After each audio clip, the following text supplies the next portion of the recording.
Welcome into another edition of That's Deep. I'm Tommy Z, joined as always by Johnny Bravo. We are getting to the tail end of the UFC season, UFC 323, the last pay-per-view of the year. We have one card after this, and then we've got a pretty long layoff until towards the end of January.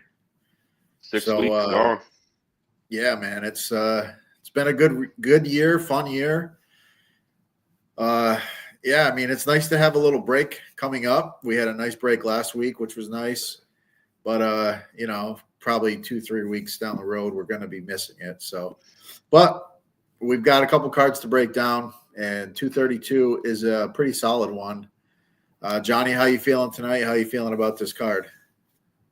Feeling good. Super excited for this card. Really looking forward to it. And, there's good fights up and down the card. Yeah, yes, sir. I'm doing this. I am in Jersey now, so I'm hoping the Wi-Fi holds up for us. But so far, so good. It looks good. So I think we'll be in good shape. But let's jump right into it here. First fight on the card is a pretty solid one. We've got a couple of young prospects here. We got Muhammad Naimov taking on Myron Santos. Santos has looked pretty solid since joining the UFC. Naimov he's kind of a moment's winner. I mean, he's had some tough spots in fights, but he's bounced back, and he's had some nice finishes, and he's found a way to win these fights. What are your thoughts on this one? Yeah, this is an interesting one to start the card off with. Myron Santos came through the tough house, looked pretty good through the tough house, came in, absolutely starched Khan Offley, and then kind of hit a speed bump in that Francis Marshall fight. A lot of people thought Francis Marshall won the fight by grappling, but even though when it was on the feet, Santos did land some decent shots, damage over control. I guess they scored that for him. But yeah, a lot of people were upset about that one, and then he comes in against Sadiq Youssef and looks phenomenal. Was able to just school him and just make him look silly. So that was pretty impressive. Young kid, so he could be making improvements. He can be kind of low volume at times. Takedown defense isn't the greatest, but I mean he usually can pop right back up. And yeah, with Naimov is kind of a guy. He's kind of been an underdog for most of his fights, and he seems to pull it through. Came in, after starched Jamie Malarkey, which, I mean, that's not really a big feat. Jamie Malarkey has no chin, but then, he's had kind of an impressive run. Like Nathaniel Wood, pretty good win. Nathaniel Wood, good win. Brogdon Grad, good win. But yeah, I mean, he's kind of low volume. That's the thing, but he does have power in his hands. He can wrestle. But sometimes his cardio kind of lets him down later on in the fight, because we've seen kind of that Felipe Lima fight. Lima came in on short notice, and he looked like $1 million in the first 2 rounds, and then Lima was able to get his back in that third after he kind of gassed out and was able to kind of submit him, which is interesting. So I don't know. I mean, he's a big dog. I mean, I guess he's came through before. He could be live, but I just think Santos is probably just a little bit more skilled, just a little bit more technical, and just probably a little bit more volume. Both guys are guys they would think are kind of low volume, but I mean, Santos really impressed me in that Youssef fight. So yeah. I'm going with Santos, and yeah, probably by decision, or maybe I could see a late round 3 knockout. Yeah, I like Santos too. I mean, I feel like Santos, the overall game, is more consistent than Naimov. The thing about guys like Naimov, though, is he's losing fights and then he wins. He pulls out those big moments. And, I feel like he's always live. I mean, so far he seems like he's live for that big moment fights. But yeah, I feel like overall Santos, even though he's low volume, Naimov is lower volume.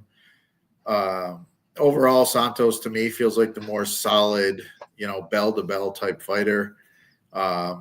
So as long as he can avoid, the big moment that Naimov has seemed to find, a few times in his UFC career, I think Santos is probably going to walk away with this one. I could see, probably I could see it going all 3 rounds. But yeah, I like Santos here. I think he's just the safer of the two. Yeah, I agree. All right, moving right along here. We've got a, what looks like a squash match on the odds, with Abdul Malik taking on Tricoli, who, Tricoli's not a guy that I'm super high on. I can understand the odds, why they are the way they are. But, this is a tough fight. It's tough to really bet fights like this with the odds just so crazy. But what are your thoughts here? Yeah, this is an interesting. Your favorite fighter, Mansour Abdul Malik. You got the guy you think has all the potential in the world. No, I'm just fucking around. No, you don't like this guy, do you? I mean, he's got some upside. I'm not a huge fan. I think he's definitely got some holes. But yeah, I mean, he's just been kind of. I mean, the last fight, Cody Brundage. I mean, you got to get that Cody Brundage. Everybody gets Cody Brundage out of there, and he kind of like went tooth and nail with Cody Brundage, and was like, just low volume, kind of scared to do anything. That's the worry with this guy. All the potential in the world is just, I don't know, maybe he's kind of a slow starter. So yeah, it's kind of interesting. He's a good striker. He's got big power in his hands. He can wrestle. He's a well-rounded. He has all the tools in the toolbox, but I don't know. Maybe he's not at the right gym or has the right coaching or whatnot. I don't know what it is, but he's a really good striker, has big power in his hands, and yeah, Trockley he's a poker player, and like I don't really know where he's good at. I don't think he's good anywhere. So yeah, this is. I mean, I don't know. I'm thinking about maybe a Malik 2-3 KO. Maybe he just starts slow. Trockley kind of moves on the outside or pushes them, kind of cage pushes them for a little bit, and kind of cage pushes them and like takes time off the clock, and it gets to the second round. I can see that happening. And taking a shot, maybe 2-3 KO was something I was be interested in, because I mean round 1 KO's juiced, so I mean to get any kind of plus money, you're gonna have to take that like 2 KO or 3 KO. So I don't mind the 2-3 KO here, but other than that, there's really not much else you can do. I mean, the guy's just a massive favorite, Yeah. Yeah, honestly, man, I think that's probably the way to look at it. He did go 3 rounds with Brundage, and Brundage is a talented fighter. He does have some skills. He's a good wrestler. He's got some power. But none of us are fans of Cody Brundage here at Nuke the House. The guy's he finds a way to get DQ wins and do all these different things. But he's definitely not the best fighter. So that was a tough look. I was on Malik with the KO in that fight, and we thought we got it. It looked like we had it. For a minute there. But he charged in with his head and fucking knocked him out with his head. Yeah. So and it's just it's a typical Cody Brundage fight somehow, some way that they always go down that way. But I'm not a big fan of Tricoli. He did go 3 rounds. Well, he went late into the fight with Shara Bullet before getting knocked out. He was on short notice in that one. Didn't really do a lot in that fight. He did that kind of cage pushing thing that you were talking about, which he definitely can do here. But yeah, I kind of the 2-3 KO is a solid look. I mean, I think if I'm betting this fight, which I don't know if I will, I'd probably be looking at those type of lines. And if you're betting that, if you're taking the 2-3 KO, you have to be fine with him absolutely just starching him in the first, which could it is what it is. Happen. Yeah. And I mean, I could easily see a first round where we don't get a lot of action. I mean, we've seen both these guys fight in the UFC a few times, and fight, will go a little longer. So, yeah, that's the way to look at it. I don't think Tricoli wins by any stretch. I don't think he's good at all. I think he's probably put in this position to lose. Maybe hopefully for the UFC get a highlight reel, but I I think, you know, later in the fight, you're probably going to see a finish here. All right, our next fight is, let's see here. In the lightweight division, or light heavyweight division, we got Iwo Bernikowski, or Bernowiski, taking on Ibo Aslan.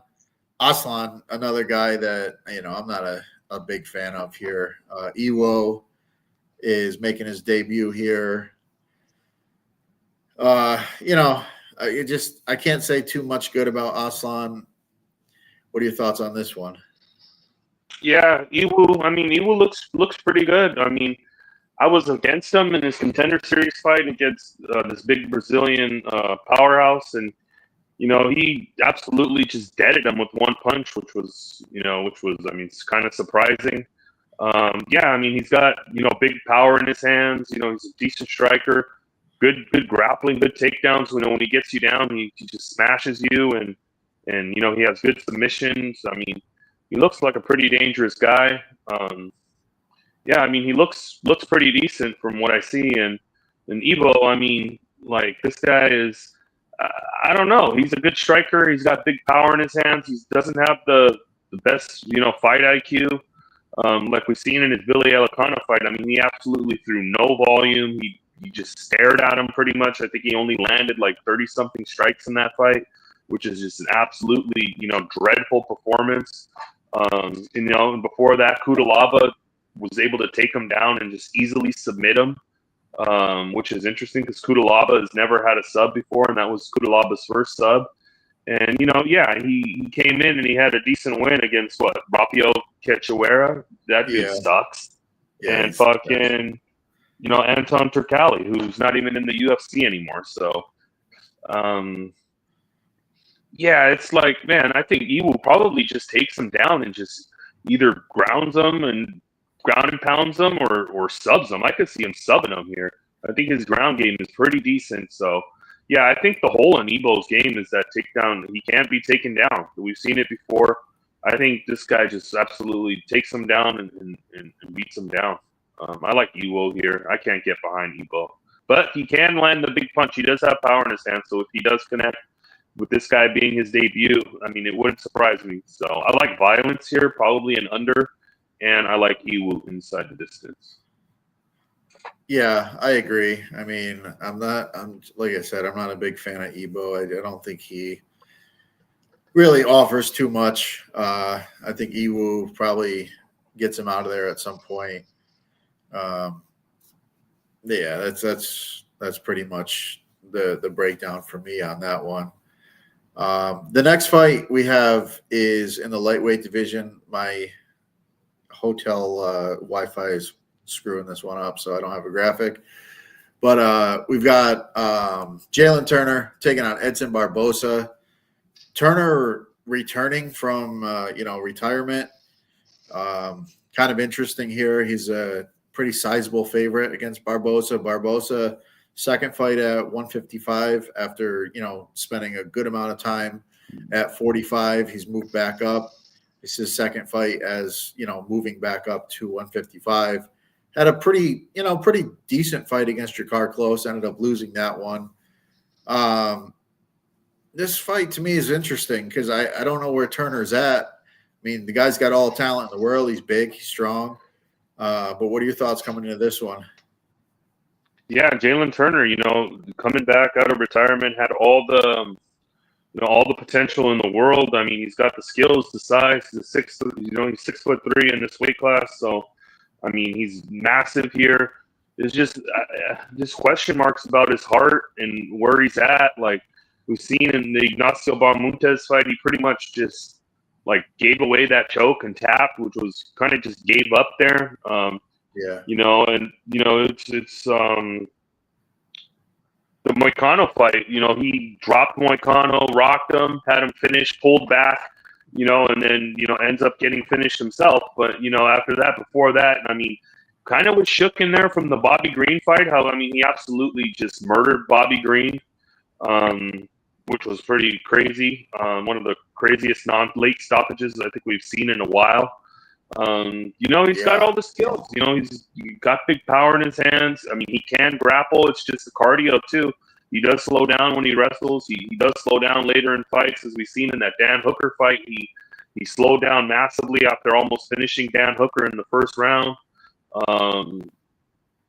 In that Gamrot fight, I mean, he had a good fight against Gary. I think he beat Gamrot probably in that fight.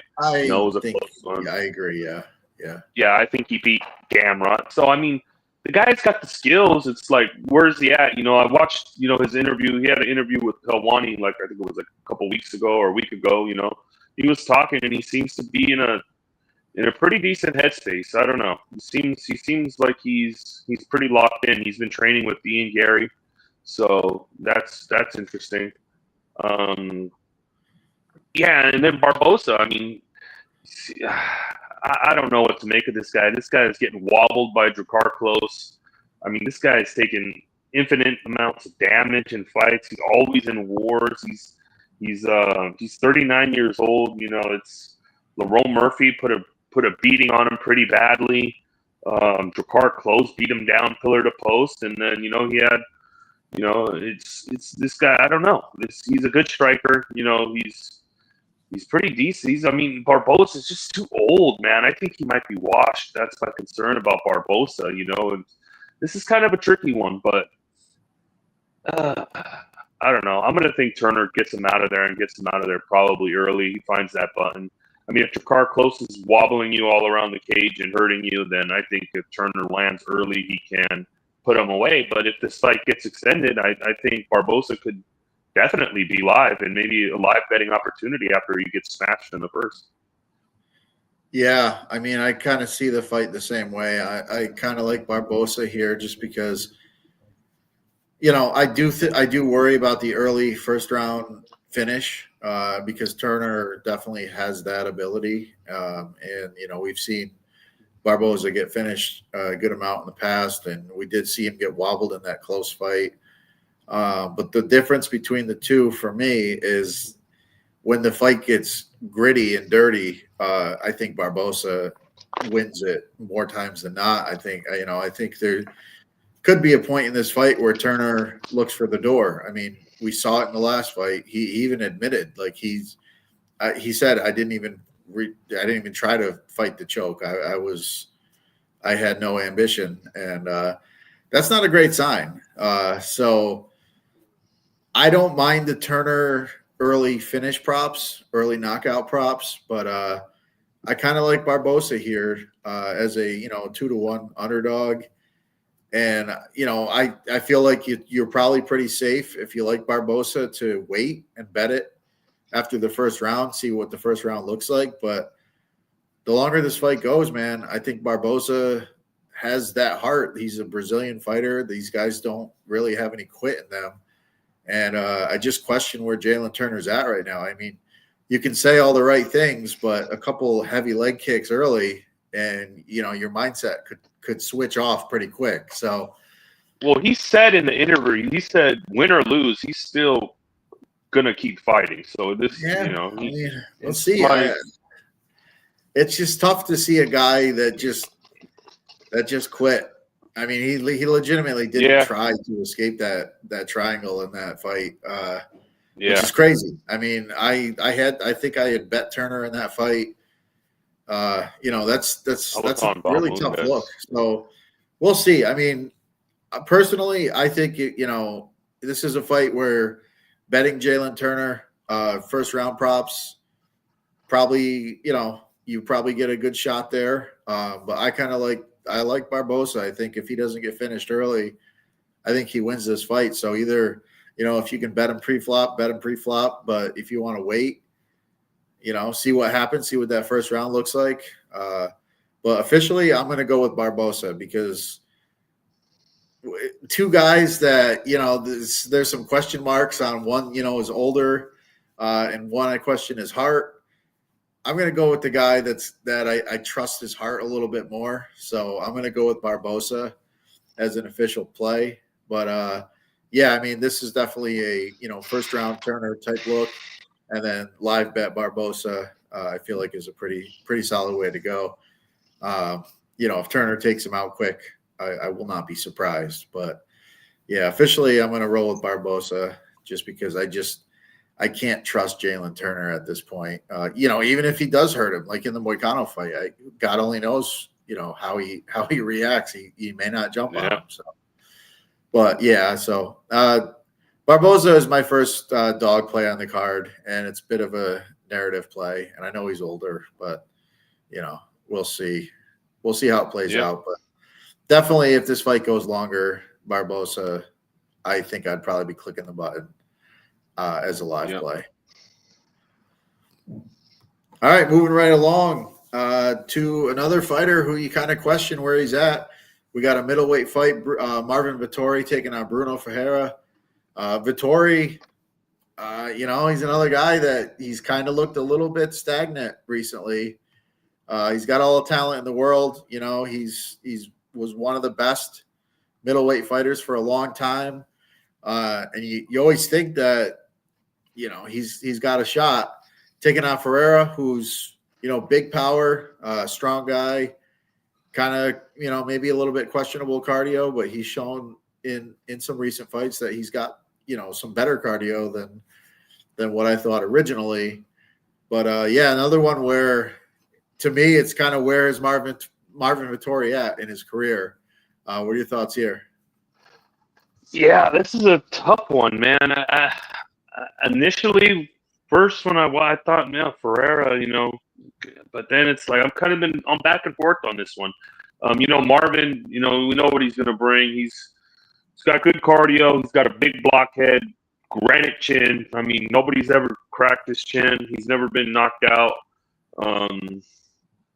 He's a beast. He's a tough guy. It's just, he's taken a lot of damage. He's been in a lot of wars. I mean, that Jared Cannonier fight, he took a lot of punches. I think Cannonier set a record in that fight. He landed like 200 plus significant strikes or something like that. Massive amount of damage in that fight. Then he takes a little break, and then he comes back against Roman Dolidze, looks absolutely terrible. And then the Brendan Allen fight. I mean, he looked okay at moments, but he just didn't look like that old Marvin Vettori. I don't know. Marvin back in the day used to have wrestling to go to if he needed it. Now he's pretty much just completely, kind of just abandoned his wrestling. It's kind of just pretty much a volume striker and with not very much power or finishing ability. I mean, it's just like you said, I don't know where he's at, and then you got Bruno Ferreira, who's, I mean, he's got big power in his hands. He can grapple. He can catch submissions. Like we see in Gregory Rodriguez, he's got that death touch. If he lands, he has the ability to put you out. Can he be the first one to crack Vettori's chin? I mean, I probably, maybe, but I don't know. A lot of question marks here in this fight. And then if this fight gets, extended, Bruno's known to gas. The cardio is not great. So if this gets out of 7 minutes, I think Vettori can probably just box his head off, this is a tough one because I could see Bruno landing that shot and finally being the one to put Marvin Vettori away. But this is a tough one for me. I don't know where to go on this one. I'm on the fence. I'm going to lean Vettori just survives and he's able to just volume box him to a decision. But yeah, I'm leaning Vettori right now, but I don't know. Probably play Bruno in DFS or something, but I don't know. Yeah, this is a tough one for me too, because I do think Marvin definitely. I don't want to say he's cooked. I definitely think he's still got some in the tank. He hasn't looked the greatest in his recent run, but I still feel like when these two match up, I mean, overall, he's probably the better fighter. Cardio wise, I do think he's, I don't think there's a question. I think he's got the better cardio. It's one of those fights where, it's tough because I could see it going both ways. I could see Vettori getting starched, and I could see Vettori just boxing his head off. Yeah, That's a tough one for me. Yeah, I think when you really break it all the way down, though, like I feel like Bruno's best path is probably to finish him, and yeah, as tough as Vittori's been, it's really tough to see that happening. Obviously, it happens to everybody. It's very rare that a guy gets away without getting finished, but at the same time, I mean, Vittori's fighting the highest level guys too. yeah. So, And you when it look really at who breaks down, Bruno's fighting. Bruno's not really fighting, the best competition. Jackson McVeigh. right. I mean, Armin Petrosian. Okay, that's a decent win. Magomedov beat him. Dustin Stoltzfus, Phil Right. Hawes, knocked out by Ruzaboev. I mean, Gregory Rodriguez is. I mean, he just got caught. I mean, what can you say? Right. RoboCop, short notice guy, big power, caught him. Yeah. So I don't know. Yeah, this is, this might be the last time I ride the Vittori train, but I just have to go off pedigree. Yeah. And and I think Marv finds a way to get this one done. If Bruno gets him, it is what it is, I guess. And we get, we've kind of put Vittori out to pasture, but I don't know. I think he's just a little bit above Bruno at this point. I mean, he's fought literally the best of the best. So yeah, I mean, I've got to roll Vittori here. Definitely not a confident play based on what we've seen recently, but I think Marv finds a way to get it done. It's one way or another. All right, our next fight is in the lightweight division. We have Nazim Sadikov taking on Fares Zahim, or Ziam. Ziam, he beat my boy Mike Davis recently. Obviously, that was the Paintgate type fight where they had painted the locker rooms, and everybody that was in one locker room had issues, with the paint fumes, and Mike Davis was one of those guys. So I don't know how much we want to read into that fight, but Ziem's looked good. I mean, he's had a nice little run. He's shown improved wrestling, and his striking's pretty solid. Sadikov's another guy that he's not always winning fights, but he does have some moments. He finds moments in fights, and gets the job done. So another interesting one here. What are your thoughts on this one? Yeah, Ziam's one of these technical French kickboxers that are like super hard to hit, super technical, really good everywhere, just kind of low volume, hard to hit, and knows how to win fights and knows how to win minutes and just doesn't get hit, and he's a solid fighter. I mean, he's not the most exciting guy to watch or nothing like that, but I mean, he wins fights, so that's really, really all that matters, Yeah. He had his little slip up though. He did have a slip up against Terrence McKinney, which is, I mean, you can't really, hold that. I mean, Terrence McKinney can catch anybody in round one, as we'll talk about him a little bit later. Explosive. But he's explosive in that first round, and he was able to catch Siam there. But since then, I mean, it's been a run of decision, and then Matt Frivola. I mean, Frivola absolutely. I mean, that knee was just absolutely brutal. Yeah. But it's Matt Frivola, probably one of the worst chins in the UFC right now. So yeah, I mean, if he's knocking him out, then but yeah, this guy is he's good everywhere. He's well rounded, and good fighter. And Sadikov is kind of a guy that's like he's gonna go in there and he's not gonna throw a lot of volume. He's gonna maybe be losing, like you said, the fight at times, but he's a moment winner, and he has big moments, and that's how he kind of steals rounds, or he finds a finish, so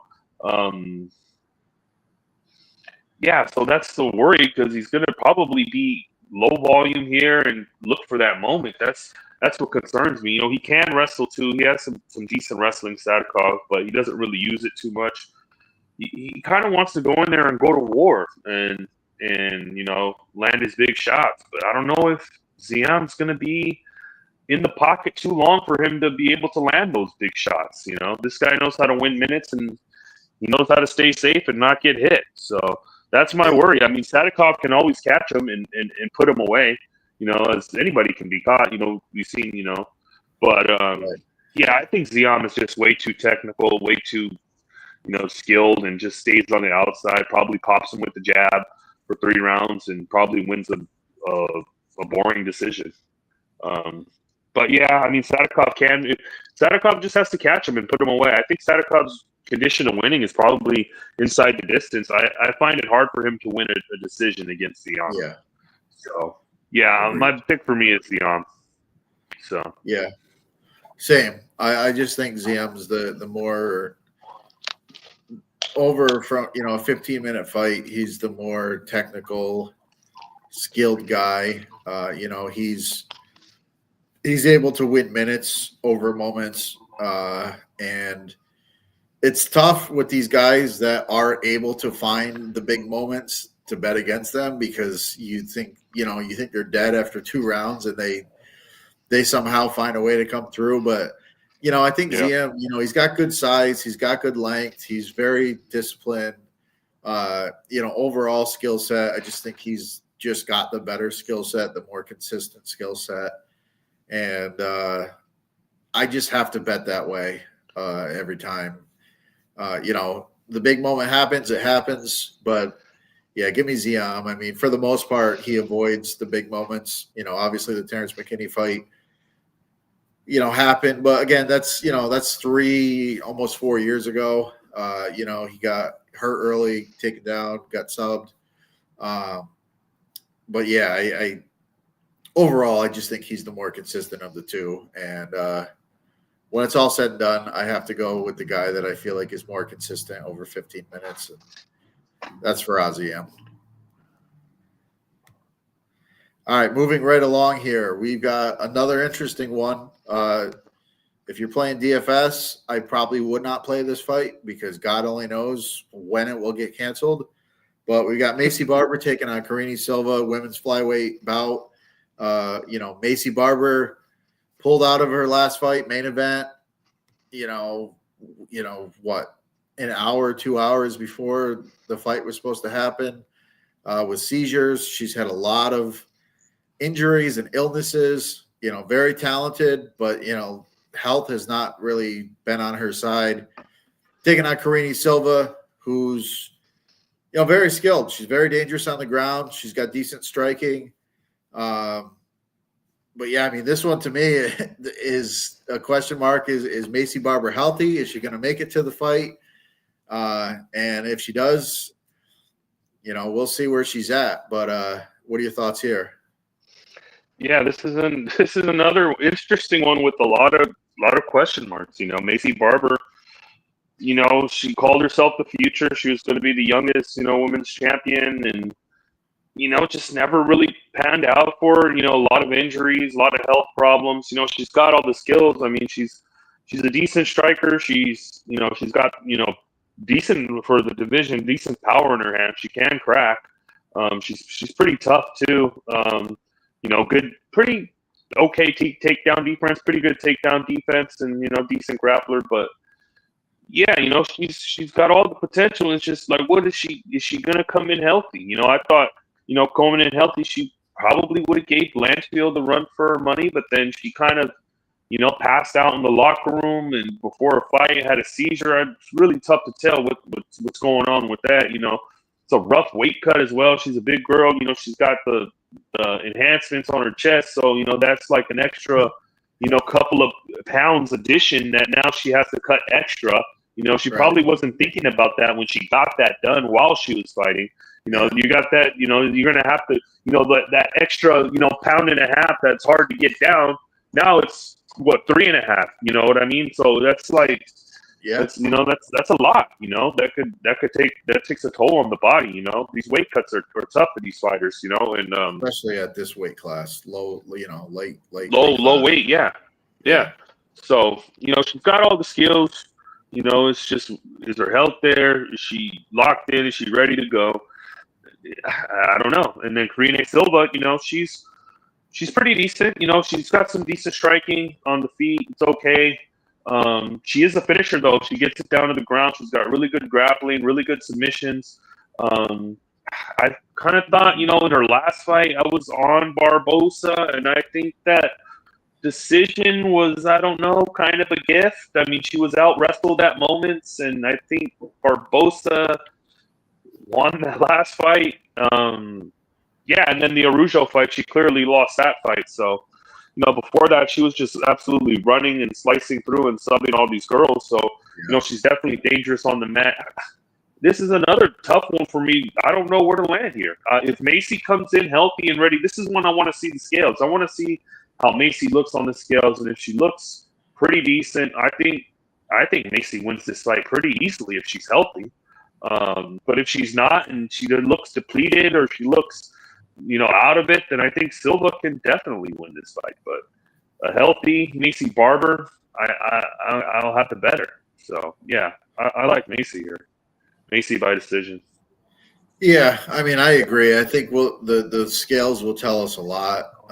Macy doesn't generally have an easy weight cut, as you talked about, and she didn't have an easy weight cut in that Maverick fight. She was supposed to fight Rose before that. She pulled out of that fight with injuries or an illness. It's been a really tough 2.5, 3 years for her, health wise. And yeah, I mean, if she gets to the fight and she is fully healthy, she's definitely got the skill set to win. But as we talk right now, without seeing weigh-ins, without any of that, it's a dog or pass spot for me. I mean, I got to roll Silva. Until I see otherwise, I just can't trust Macy Barber. But like I said, this is a fight I will not be playing in DFS. No shot I'm playing this fight in DFS because nothing is worse than a 0 for a canceled fight.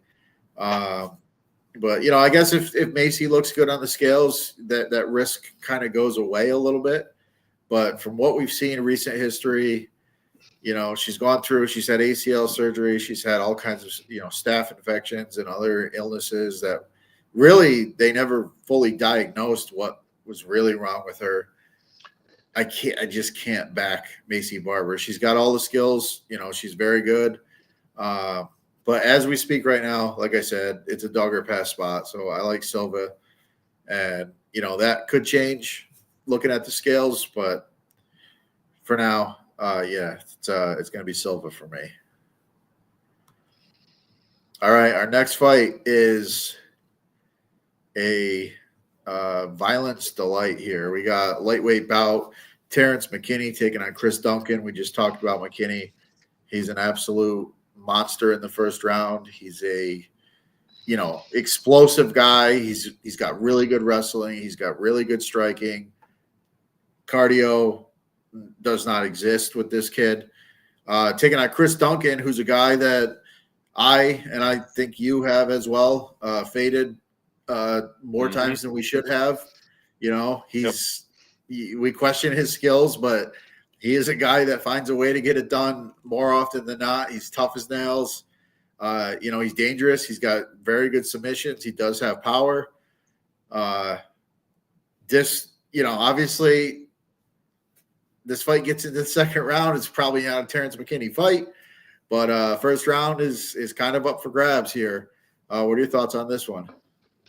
Yeah, I don't know if I think the only one I got right was when Torres finished him. I think that's the only I've faded Duncan, I think, in every single fight. Me too. Most fights I faded this guy.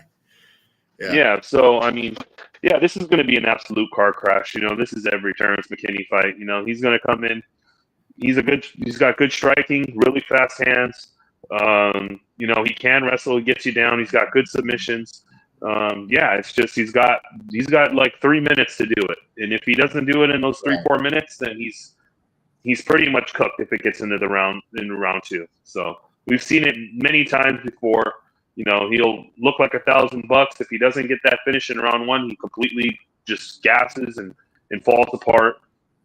Questions about his chin. We've seen him just brutally knocked out. You know, the Bomb Fiend fight where he got the Sadikov fight too. Yeah, the Bomb Fiend fight, the Sadikov fight. Just absolutely, you know, gets starched. You know, at Sadikov fight, he actually did really well in round 1, and then just completely he wrestled him and was looking like he was trying to like pace himself in that fight, and then that didn't even matter. He just completely fell apart in round 2. So you know, and then I think it was the Bomb Fiend fight where he got head kicked, I think, and would look like he was smiling on the cage. That was brutal. That was a pretty brutal knockout. So yeah, I mean, this is going to be and then, you know, Duncan is kind of the same way, just bad defense, go in there, you know, throw bombs and try to clip you. You know, he's on a pretty decent run. You know, I mean, the Rebeshki fight, he won. Vucenic just beat him up. The Oki fight, he luck talks into a guillotine there after Oki was absolutely destroying him. Yeah, I mean, the guy's okay. I mean, he's on a nice little run. He's at AT&T, so, you know, he's getting in, you know, good work with all these guys. You know, Grant Dawson coming on the card, and I guess Grant Dawson's his best friend. So, you know, he's in the gym. He's getting work. You know, so yeah, this is kind of like, is McKinney gonna get him in round 1? Because I think in round 1 on the feet, I think McKinney's gonna be way faster. I mean, I think he can land. I mean, and if he lands, I mean, he can put Duncan away. We've seen Duncan knocked out before. Slava Borishev absolutely planted him in their contender fight. You know, the first time we seen him. Yeah, so I mean, he can be cracked. He's very hittable. But you know, if it gets out of round 1, then it's definitely Chris Duncan. You know, he was in an interview. I think he said he's predicting a round 2 submission. So I don't know. I've seen that clip going around. So take that for what you want. You know, so I don't know. I can't even pick a side in this one. This is a tough one. Like, it's like McKinney round 1 or the fucking Duncan fucking round 2 sub or round 2 finish. I don't. You know, like the under 1.5, but it's fucking super juiced. Maybe throw it in a parlay with something. So that would probably be my look. Under 1.5 in a parlay, maybe.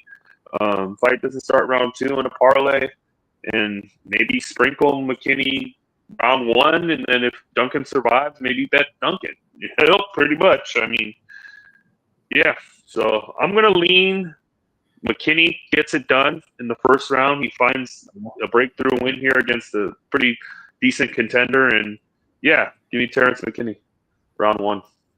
All right, yeah, interesting, man.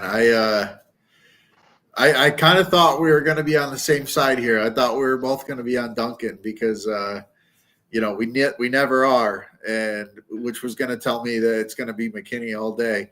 But I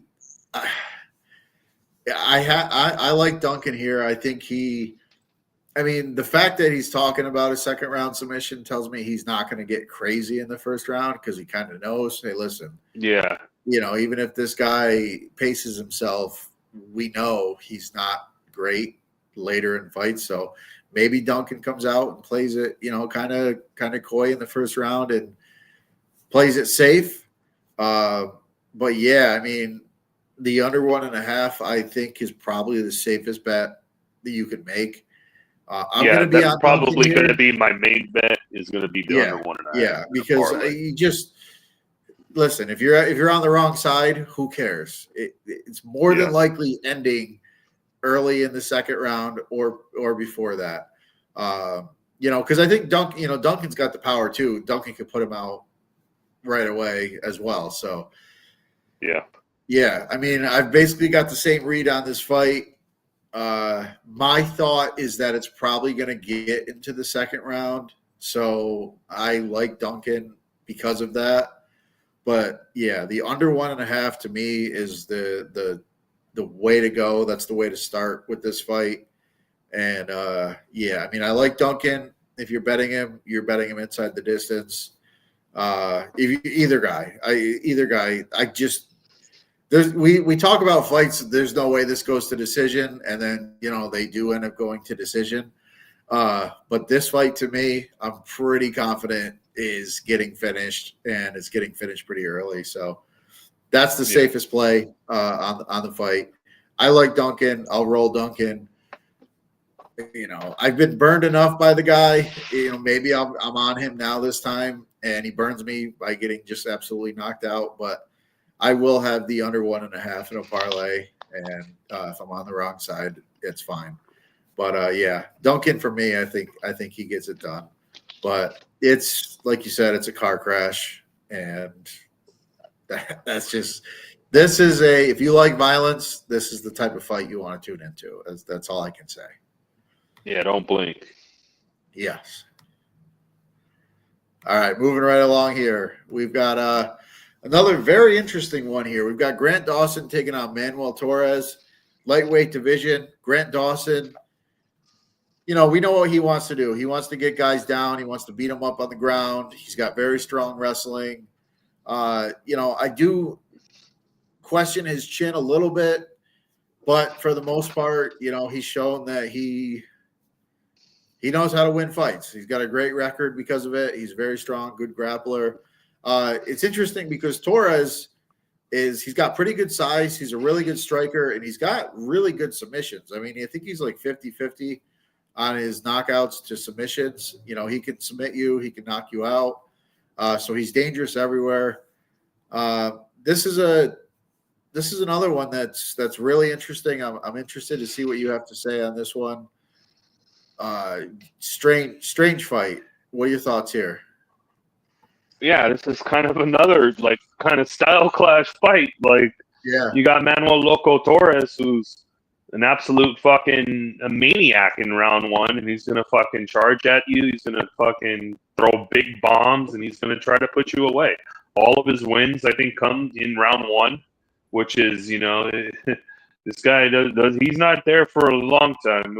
He's not there for a long time. He's looking for a good time, not a long time. You know what I mean? So he's gonna come try to get in and put you away. And that's what it is. Like you said, he's got the decent submission game. I do question the cardio if the fight gets extended. I mean, it's Torres. If you're betting Torres, you're probably betting him and Torres in under 1.5. Or maybe round one, Torres round one if you're betting Torres. Because, I mean, Grant Dawson, he's kind of a mauler. He's going to take you down. He's going to grapple you. He's going to get the takedowns. He's going to get control. He's going to be on top. He's kind of worked on, before, he would kind of just take you down and kind of just hold positioning and do just enough not to get stood up. But more recently, he's been looking for ground and pound. He's been looking for submissions. He's been more active on the ground, which is something kind of, you want to see when, you're betting Grant Dawson, So, yeah, it's whether he stays safe. We've seen his chin get absolutely cracked. He got, he's been caught before. He's been hurt before on the feet. So the chin is definitely a question mark. And if Torres hits you, you're pretty much going down. But I'm going to say Dawson is able to stay safe, get in on the hips, get the takedowns, kind of drain his gas tank, and probably find a finish in rounds 2 or 3. I like Dawson here. Yeah, I'm this one I don't know, because I agree with you. I mean, I think that's a way it can go, and it's going to be tough to be on the other side in this one. I am kind of curious to see what the first round looks like in this one, but I think Torres is live, man. I do like his submissions are dangerous. Like, he can catch something. And, Dawson, like you said, he's been more, he's shown the ground and pound, and he's definitely strong. He's strong as an ox. The kid is strong as it gets. So he could probably negate a lot of that. But man, I kind of like Torres here. I don't know what it is. I don't know if it's, I don't know. There's something about Dawson that I just always have question marks with, man. And I know the Bobby Green knockout. There was talks about that Dawson got knocked out in camp, and he came into that one, maybe compromised, but man, watching that knockout, it's tough to get that one out of my head. But yeah, I mean, this is a tough one because, like, for DFS purposes, I feel like Dawson, if you're on the wrong side of this one, you're probably in trouble because Dawson's probably going to land takedowns and have that control time. He's probably going to score well. But I don't know, man. I think I'm going to take the chance here. Or even if you're on Dawson, he can get absolutely starched and you get a 0. So that's true too. That's true too. Like, Torres could just knock him out real quick. And yeah, I don't know. I've always been like, I like Dawson. Like, he's a guy. He's easy to root for. He's a really nice kid. Like, every time I've heard him talk, he just seems like a good guy. He's got skills. I backed him many, many times. It's paid off. Aside from that Bobby Green fight, that was a tough one to take. But I don't know. Something tells me Torres in this one. I'm just gonna roll Torres here. I just think by hook or by crook, I think Torres finds a way. But yeah, I mean, if Dawson gets the wrestling going and he's able to control it, it is what it is. But I'm gonna take the shot here. I'm gonna take the shot on Torres and see what we get. Let's go. We're on a lot of opposite sides here. Yeah, we are. I don't like that. This doesn't happen often. We don't talk about these fights before the card, so this is all fresh. Yeah. Hopefully, it evens out and we find a way to win. We'll have a good night regardless. But yeah, I never feel real great when we're on opposite sides like this. No. But, hey, listen, man, it's the end of the year, man. I'm gonna take some chances. We'll see what we get. Yeah. All right, our next fight is another interesting one here. We got Jan Blachowicz. I think he's 42 years old at this point. Taking on Bogdan Guskov, light heavyweight division. Obviously, we know Jan, former champ. He's fought the best of the best. He's on a 3-fight losing streak, but, kind of when you go back, you look at it, Ankalaev fight. He had Ankalaev dead. Ankalaev couldn't walk, but he was still able to find a way to get him down and out grapple him for the last 2 rounds of that fight. Poatan, he used his grappling in that fight. Had Poatan, won the first round, was looking okay in the second round, and then Poatan kind of turned it on, lost that fight, and then kind of a boring fight against Olberg. Olberg just kind of outpointed him over the course of a real rough fight. So, and he's taking on Guskov, who's got all the power. He's on a nice little roll himself. A little bit of an up-and-comer. He's not the youngest guy in the world, but, he's a guy that, he's shown some stuff here in the UFC. This is kind of one of those things. Is the old dog going to be able to pull it off, or, is Guskov going to kind of take his spot here? What are your thoughts on this one? Yeah, I don't know what to make of Guskov and like how good he is. He's on a nice little run. He came in Ozdemir. He was a pick'em against Volkan Ozdemir, and he got absolutely ran through and finished and submitted by Volkan Ozdemir, which is not very good. The grappling I think could be a big question. Zach Pauga, he knocks out Zach Pauga. Pauga has no chin, and he's not even in the UFC anymore. He fucking sucks. And then the Billy Elikana fight. Billy Elikana came in on short notice and had a lot of success in that first round, was able to get him down and take his back. And, he kind of just gassed in that fight. And, Elikana just gave up in that fight and pretty much just tapped due to exhaustion. He had his neck, but it didn't look like he didn't even have it locked in all the way. And Elikana tapped there.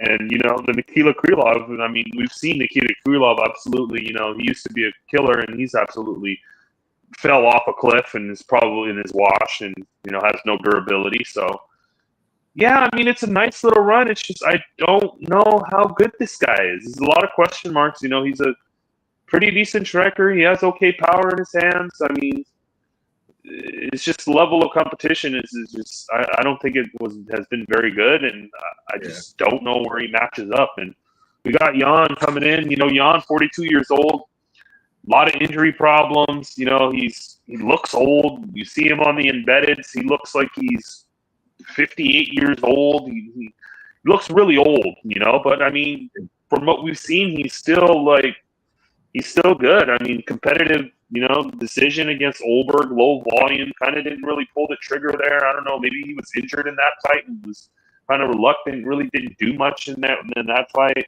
You know, in the Pereira fight, you know, he had, you know, was that elevation. So, I mean, he came in with a grappling heavy game plan in the Pereira fight, and he did kind of slow down and gas in that fight. You know, the Ankalaev fight, I thought he probably beat Ankalaev. I mean, he almost had him finished with leg kicks, which was, you know, pretty interesting. You know, he had him finished with leg kicks, and, you know, Ankalaev was able to get takedowns and kind of sneak rounds and kind of just survive in that fight to a draw, which was, I mean, you fought Ankalaev to a draw. It's pretty impressive, you know, I would think.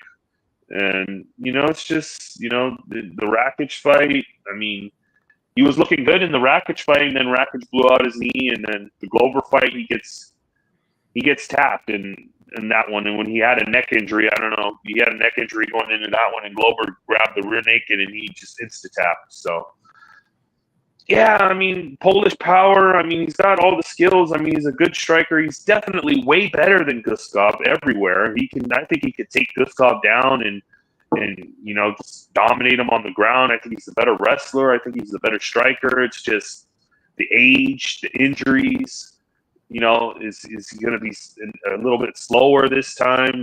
It's like you're 42 years old. I don't know where to go. I just don't think Guskov is very good, and I think Yan has just a little bit more left, and just enough and left in the tank to beat this low level kind of guy. You know, but, you know, I mean, Guskov does have power, so if he catches 42-year-old Yan, it wouldn't really surprise me. But I think Yan is just better everywhere, and I don't know. I think he can probably knock out Guskov or finish him here. But I like Yan here to get the win. Yeah, me too. I just think he's just the better guy overall. Really, the only question is Jan's age.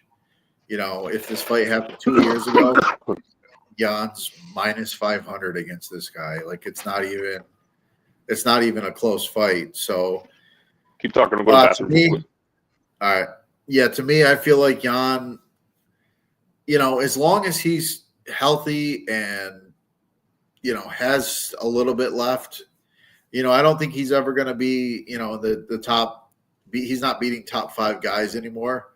But I don't think Guskov's a guy that's ever going to make it to the top 5. I just don't think he's that good. I mean, he's beat some guys. He's beat some scrubs. He's beat some guys that were on their way out. But, you know, Yan is a guy that's just been in there with the best of the best, you know, and in all reality, when you look at his losses and, you know, you look at the Ankalaev fight, he literally had Ankalaev dead to rights and just wasn't able to put him away and got out-grappled late in that fight. The Pereira fight, yeah, you know, gassed out a little bit at elevation. If that fight's, you know, in Vegas, he maybe squeaks out the second round and, you know, he wins. It was a 3-round fight. He probably wins that fight. And the Olberg fight, you know, Olberg's got big power. He's a tough guy. He's right up there, you know, in that title talk. He's about as dangerous as it gets in this weight class. And when you compare Guskov to any of those guys, it's not even remotely close. So, yeah, I mean, I like Yan here. I think there's probably some value on him. It's tough, you know, with the way things have gone for him recently. But I just have to pick Yan here. I just don't see a path for Guskov. I just, you know, like you said, Johnny, I just don't think he's very good. You know, the record in the UFC, it looks okay, but there's levels to this game, and I think Jan's just he's 3 levels ahead.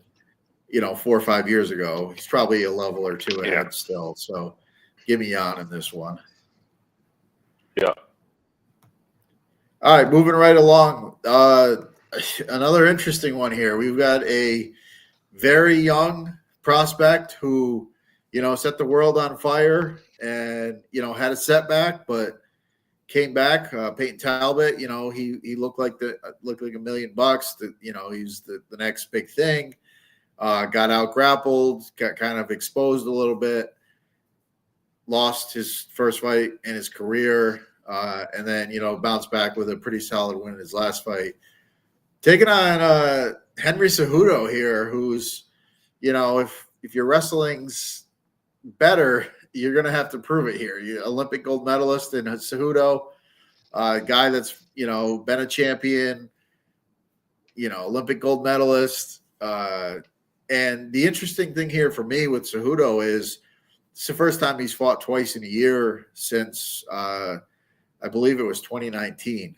So, Cejudo, he's got the pedigree. Obviously, he's older, and we don't know how much longer we're gonna have Cejudo around. But this is kind of a, where is really Peyton Talbot at type fight.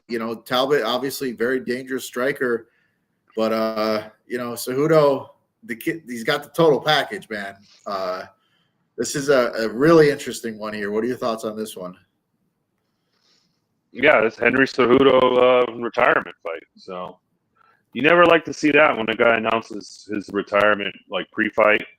But yeah, Peyton Talbot, he's a pretty good, decent prospect. I think the kid has a lot of skills. He did face the setback against Ronnie Barcelos, but Barcelos is kind of having a resurgence in his career, later on in his career, and he's looked really good over his last, few fights. So, yeah, I mean, the experience I think Barcelos was just a little bit more experienced than Talbot, and maybe Talbot went into that fight thinking not training grappling, not worried about it, and kind of just got caught slipping on a bad night, a young kid. Because after that fight, he didn't look his greatest. He got grounded, and but when it was on the feet, he was landing some big heat in that fight. But just got out grappled and out wrestled in that one, and then came back, bounced back, against Lima, against a really good grappler in Lima, and was able to stuff takedowns. And I like his scrambling and his reversals were real slick. Because we know the striking's there. The striking is right there. It's on point. It's pretty crisp and clean. It's got power in his hands. And if he worked on that grappling game, which he seemed to have done in the Lima fight, he's probably the kind of kid that, okay, I got out wrestled, so now I just need to drill takedown defense and wrestling. I got the hands already. So if he can get that squared away, the kid has a lot of potential. And Henry Cejudo is like, where is he at? Song Yudong fight, I mean, didn't really look that great in that fight. Kind of, he got poked in the eye and kind of just automatically quit and just kind of gave up and took his ball and went home. He's already announced this is a retirement fight. Like you're saying, Olympic wrestling, but when has he really used his wrestling? I mean, not very much anymore. And when he wrestles, it seems like he totally gasses out and has no cardio if he wrestles. So he's kind of fell in love with his hands, which is not something you want a wrestler to become one-dimensional and become a striker later on in their career, which is, not maybe the wisest thing, hasn't been the most active. Yeah, I just don't know where Henry's at, man. He's got his podcast going on. He's already talking about retirement, and he wants a Mexican brawl with Moreno, and I mean, just I don't know where this guy's at. I think he's cooked. I think he's done. I think this is it. This is kind of a passing of the torch. Him and Peyton Talbot, he kind of mentored the Peyton Talbot was in an interview, and he said Henry kind of like mentored him and kind of gave him some advice on the fight game and all that kind of stuff. So I think this is kind of a passing of the torch. This is kind of a Cejudo just saying, here you go, Talbot, you know what I mean? So, yeah, I think Peyton Talbot's just gonna just piece him up and just outwork him and out scramble him. And I don't think Henry wrestles too much anymore. I think the cardio is not very great. So yeah, I love Talbot in this spot. Yeah, I mean, it's tough for me to love Talbot here. To me, this fight is going to be interesting because I think if Henry does wrestle, he will be able to get him down. I mean, Talbot in his last fight, he obviously showed a pretty big improvement. He was still taken down 3 times, but he did bounce up pretty quick. He kind of showed that he's worked on that. To me, this is it's just kind of I guess it depends on where Henry's at. Like if Henry is at his best, I feel like he's live to win this one. This is one I'm probably going to be, looking at from a live perspective. I just kind of want to see how the first round plays out. It's only a 3-round fight, so I don't know. I do think Talbot, the bounce back looked good, but I just still question. I mean, Cejudo is still fighting, the best of the best. He's fighting championship level guys, Aljo, guys that have really strong wrestling. The Song fight was, that was kind of a weird look, not the greatest of looks. But yeah, I don't know. I'm kind of interested to see how this one looks in the first round. I kind of want to see where this one plays out, but I do think Henry's live here. I don't know, man. I think just the pedigree is on the side of Henry, and obviously he's older. He's retired once before, back in 2020 after he won the belt over Dominic Cruz. But I just think Henry's the best guy that Talbot's fought. I mean, I don't even think it's a question. Henry's the best guy that Talbot's fought. So I kind of want to see how the first round plays out. But I think Henry, as a 2-1 underdog here, I think he's live. So I guess for an official play, I'll go Henry here. But it's kind of I just kind of want to see how the first round plays out and go with that.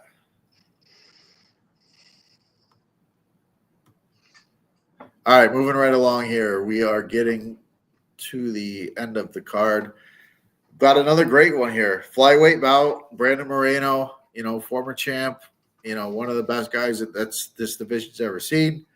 Taking on Tatsuro Taira, a very, very good-looking up-and-coming prospect. Maybe another crossroads fight here. Obviously we've seen Moreno. He's had a lot of wars. He's fought the best of the best. He is the best of the best. And Taira, obviously, trying to put his name in that hat or in the ring for championship level fights. What are your thoughts here? Yeah, this is an interesting fight. Excited for this one. Really looking forward to this one. Big fan of Brandon Moreno. Big fan of Tatsuro Taira. 2 good fighters going at it. It's the young up-and-coming guy against the guy that's he's not old. He's 31 years old, but the solidified vet, that's right there, that's been through the wars with all the best guys. Tyro's going to bring, Tyro's really good, strong grappling, really good ground game, slick back takes, really, really nice back takes. I like how, the grappling and how he takes the back is really, really elite, really good. We've seen him make improvements in his hands. They've gotten a lot crispier. We've seen him, he's got a little bit of power in his hands. He's a decent striker. All the tools in the world. You look, in the last fight against Park, right? What was his name? Park? Yeah. Park. I mean, he absolutely ran through that guy. He didn't even belong in there with him. And, the Royval fight was an interesting one because he kind of let that one slip away. It was a close fight.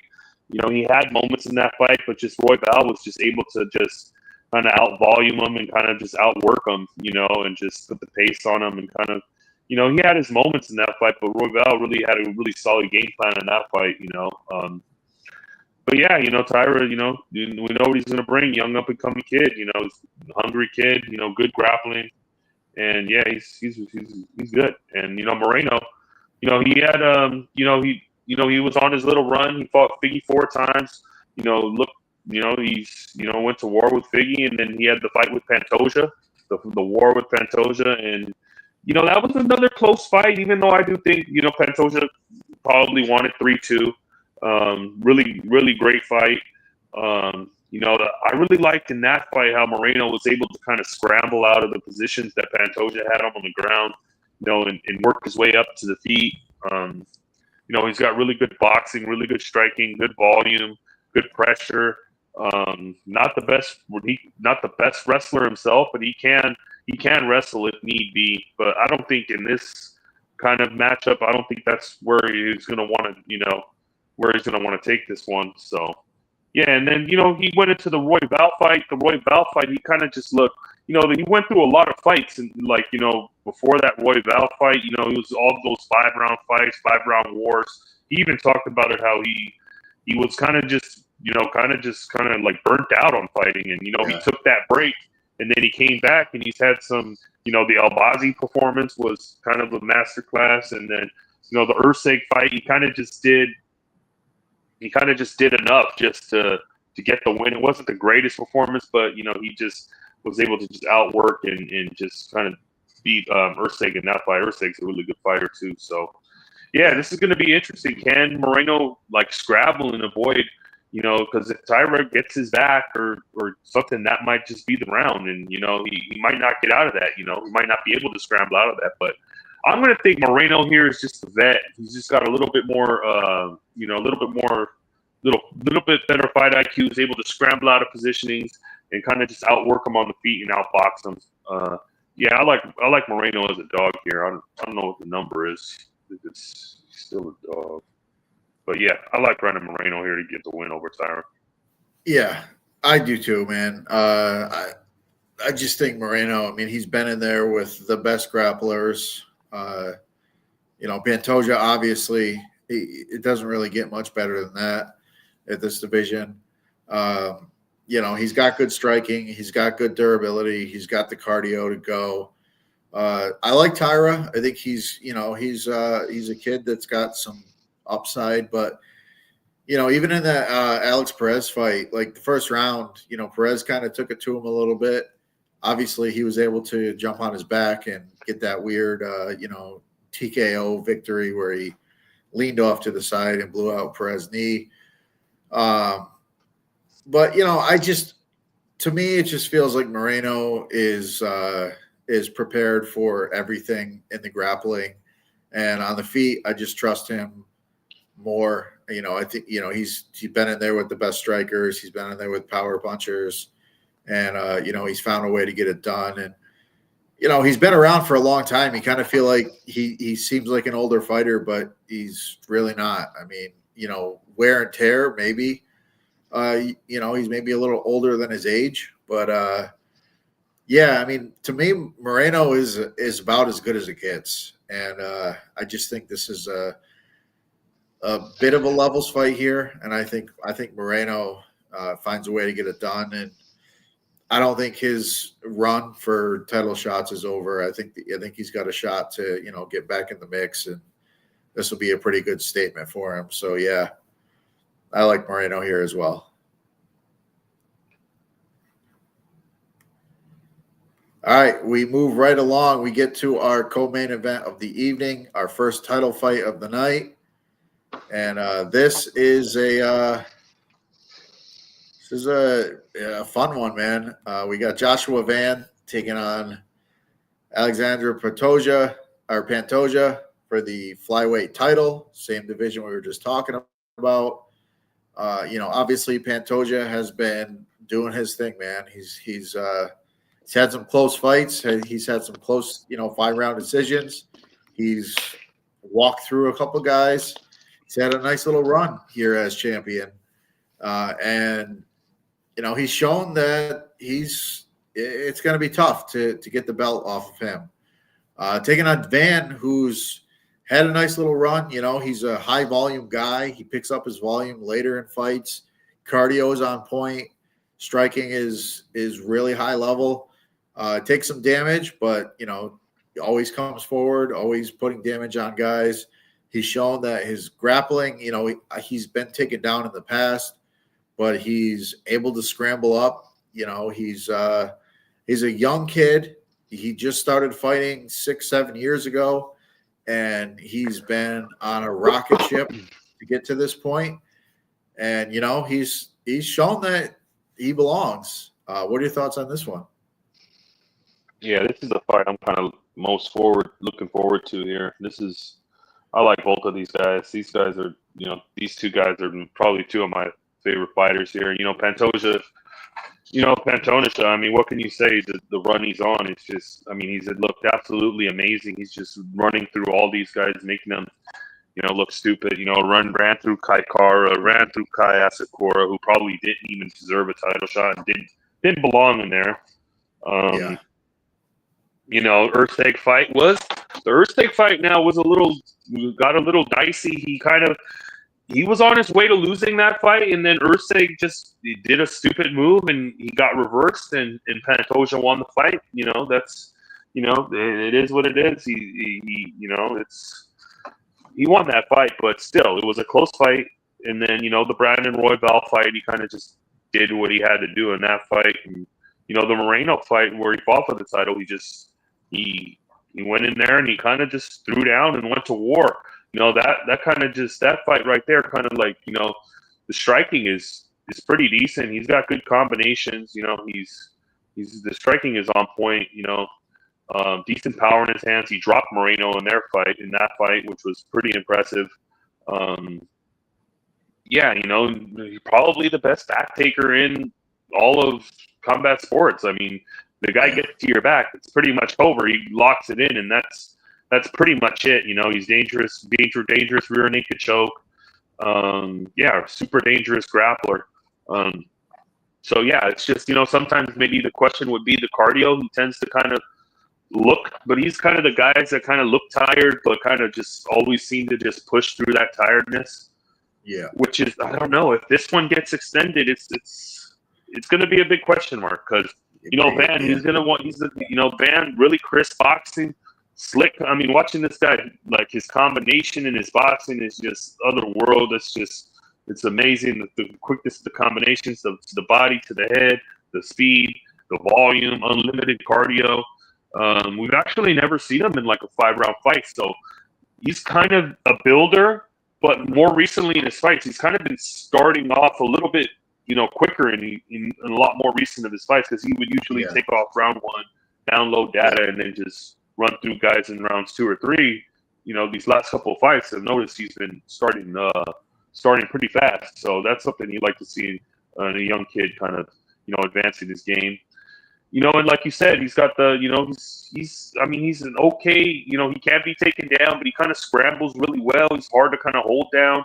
The takedown defense it's okay. I mean, it's all right, but, you know, you got an elite guy like Pantoja across from you. It's, you know, it's going to be tough. You know, it's like, can Van stuff these early takedowns? Can Van extend this fight to where Pantoja kind of slows down and he's, you know, getting going and putting the volume on him? It's a big, you know, it's an interesting kind of style clash here, you know, because I could see Pantoja taking him down and kind of insta-subbing him, but I think we're going to get a war here. I think this is going to go deeper into the fight. Yeah, I think Van is good enough to survive here, and I think we have an Anu. I think the young kid pulls it out here, and I think he's able to stuff some early takedowns, drag it into later waters where he's able to just put the pressure and volume on him. And I think he probably hurts Pantoja a couple times. And yeah, I like Van here. I think the kid gets it done. I was on the fence all week of what I'm going to do about this fight, but yeah, finally I said, fuck it. I got to roll with my guy here. And yeah, I got to roll with Van here as a dog. All right. We're finally going to match up on a dog here, because I feel the same way. Wow. Yeah, I feel Van has the ability to, you know, he's able to defend those takedowns by scrambling, not necessarily stopping the takedowns, but his scrambling ability is very good. And his takedown defense, it gets better and better as his career goes on. But I just think, like, when you look back at some of those Pantoja fights, he's able to kind of get those takedowns late and control, and he's able to squeak out those late rounds in those fights that were real close decisions. I don't think that's the path here against Van. I think Van, the cardio is going to check out. I think he's going to be, he's going to be scrambling for everything he's got for 5 rounds. And when it's on the feet, he doesn't stop. I mean, the guy early in his career, I mean, we've talked about it before. Like, he loses first rounds all the time. Like, he's lost in the beginning of his career pretty much every first round he's been in. But recently he's fought stronger in the first round, and it hasn't slowed him down one bit. Like, third round, this kid is the best that he is. I mean, even in the Royval fight, that fight was a war. Royval threw, put 200 strikes on him. That fight was nonstop. Royval was the one tired in the third. Yeah, I think and Van at the end of that, there was a minute left in the third round, and Van dropped Royval. Like, that was a pretty significant strike in that fight. And that, the judges had it, 29-28 for 2 scorecards. And that third round was pretty interesting. And Van, he knocked him down, and that was really what won him that round. That was decisive. And he looked like he was ready to go 2 more rounds. Like, no problem. The kid's got cardio for days. And, I think with the ability to scramble and, keep himself safe. Listen, if Pantoja gets a hold of him, takes his back early in the fight, it can be a Pantoja sub. But I think as it goes along, man, Van's got the cardio. He's got the output. He's just got the fight. And I don't know, man. It just feels like he's got what it takes, and it would be, I guess, somewhat shocking, but not crazy. I think Van gets it done here. I think, generally speaking, we don't see 2 champions hold on to the title when you watch these pay-per-views with two title fights, and we're about to talk about the second title fight coming up here, and I feel like we're probably going to be on the same side here. So I agree. Yeah. I think it's an new here. So we roll right into the main event. My computer's kind of jacked up, so I don't have a graphic here. But we got Merab the Machine Dvalishvili taking on Petr Yan. This is a rematch. And I have to say, man, I went back, I watched the tape, and in my head, I thought the Merab versus Yan fight looked a lot like the Aldo fight, Merab versus Aldo, where Merab just kind of controlled him. But going back and rewatching it, Merab was doing work on the feet, man. Like, yeah, he looked amazing in that fight. So Petr Yan, guy's a champ. He's as good as it gets in this division. I just don't really see a path for him here outside of a knockout. What are your thoughts? Yeah, Merab the Machine. The guy's a fucking beast. I mean, what could you say?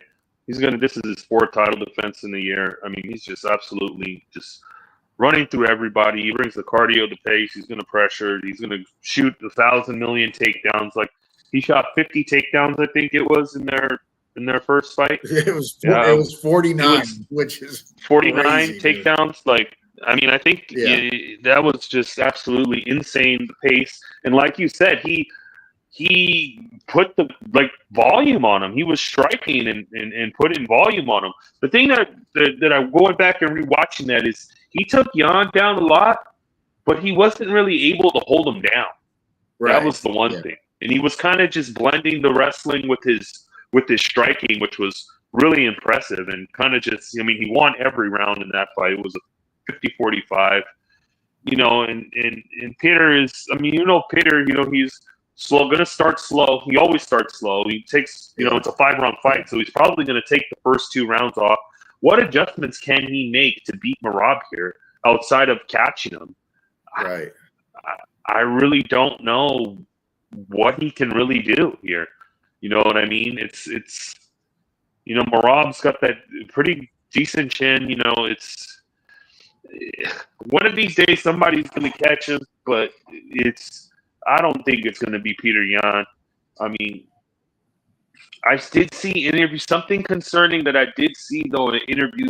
Merab said it's going to be a hard weight cut, and he's going to have to go through a lot to make this weight cut. But you know, the guy's a machine. He'll push through, and I'm sure he'll be fine. It won't affect his cardio. Yeah. The guy is just a machine. So yeah, it's Merab for me, and it's Merab decision. It's pretty easy. I mean, it's pretty easy pick for me from Merab, you know. And if Yan catches him, then I mean, I guess he catches him. But I think that's his only path here. Yeah, that's the way I see it. I mean, Merab was leg kicking Yan. He had his leg fucked in that fight. Yeah. Yeah, he beat his leg up. And Yan actually took Merab down. I think it was the second round. He took him down, and Merab just scrambled back up, reverse position real quick. You know, listen, at this point in time, you know, Topuria is about as good as it gets. Merab, to me, is about as perfect a fighter as you're going to find in 2025. He's able to mix his striking with his grappling. And, you know, like we said, he shot 49 takedowns against Yan, landed 11 or 12. But the fact is, for shooting 49 takedowns and being able to fight 5 rounds, that's impossible. Nobody can do that. It's just, this guy can do it. And he's got the striking. We've seen him rocked in the past. We've seen him hurt in the past. But nobody's even really getting in to hurt him at this point because they're afraid of the takedowns. They're afraid of the pace, the cardio. They're on their back already. Merab is just pushing forward. Listen, anybody can be cracked at any point. But, man, like rewatching that fight with Yan, it just didn't look like Yan ever had confidence to land a big shot. And it's just because the way Merab fights, it's a really, really tough matchup. And I just think Merab at this point, he beats Yan. You know, somebody at some point will get him. You know, I think obviously the best guy that has a shot would be Umar. But yeah, I mean, I think until we see otherwise, it's Merab all day, every day. I mean, I just don't see how you can bet against the guy at this point. He doesn't even lose rounds at this point. He's just rolling through everybody. So yeah, Merab retains, and we go into we just move along. But that's it. You know, we're running out of fights here. We got 2 fights left, 2 fight cards left for the year. As always, over at Nuke the House, we're betting, you know, NFL, college football. We got college basketball going on, NBA going on. We got all kinds of stuff going on. So sign up over at nukethehouse.com. Subscribe to the channel, NTH Sports Picks, if you haven't subscribed already. But yeah, I guess that's it for us. Johnny, if you got anything else, let us know. Otherwise, we will get out of here. That's it. All right. So we will see you Saturday night for the fights, and good luck this weekend. We are out. Later.